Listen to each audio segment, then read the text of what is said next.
The Americans did not establish themselves permanently on the ground in many locations, as the British had, but reliance on their military equipment and the training and maintenance that went along with it, for which the International Arms Bazaar was often no substitute, did help bind regimes to them in another way. British historian Niall Ferguson, in a reference to the American position in the world at the dawn of the 21st century, puts it another way. The technology of overseas rule may have changed. The dreadnoughts may have given way to F-15s, but like it or not, and deny it who will, empire is as much a reality today as it was throughout the 300 years when Britain ruled and made the modern world. As one historian puts it, empires can be ambiguous processes rather than formal structures in which the very opposition to imperial influence constitutes proof of its existence.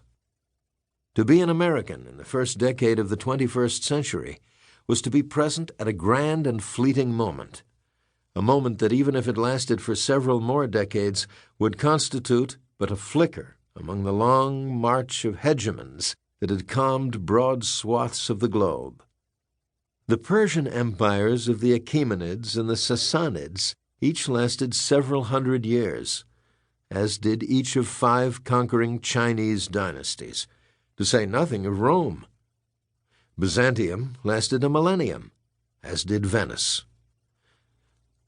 Portuguese, Habsburg, Ottoman, and British dominance must be measured in centuries, not decades.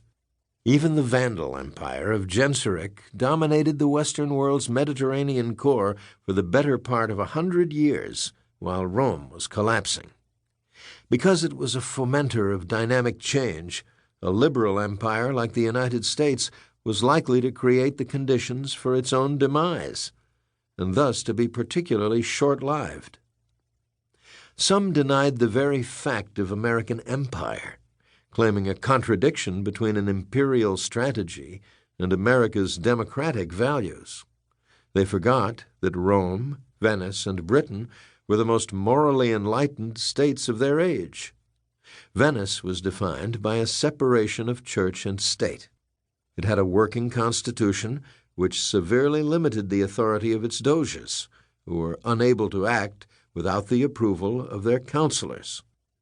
Its humanistic outlook made Venice the only state of Catholic Europe never to burn a heretic. Liberalism at home and a pragmatic, at times ruthless policy abroad have not been uncommon in the history of some empires. As it happened, the early 21st century saw the U.S. in the Second Expeditionary Era regarding its global military basing posture. In the First Expeditionary Era, from the build-up to the Spanish-American War to the end of World War II, the U.S. had established bases in the Caribbean, the Pacific, and the North Atlantic in order to expand its continental defense perimeter and protect new economic interests. The Cold War years constituted the garrison era, in which large permanent frontier garrisons surrounding the Soviet Union were built in places like West Germany, Turkey, and the Korean Peninsula.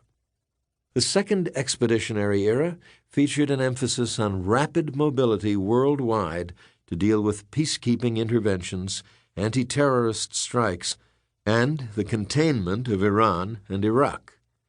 The post-September 11th global footprint was to put further emphasis on mobility in the dispersion of forces, to deal with the twin threats of radical Islam and the rising power of China.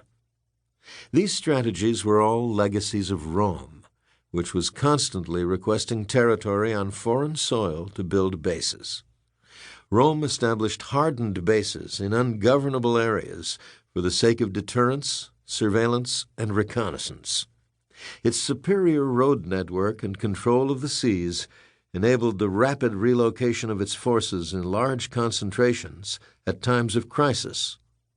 Rome, like Britain, followed a doctrine of inevitable reversibility, because it knew that it could not be strong everywhere, that there would be places where it might have to withdraw ignominiously, and other places where it would not be prudent to intervene.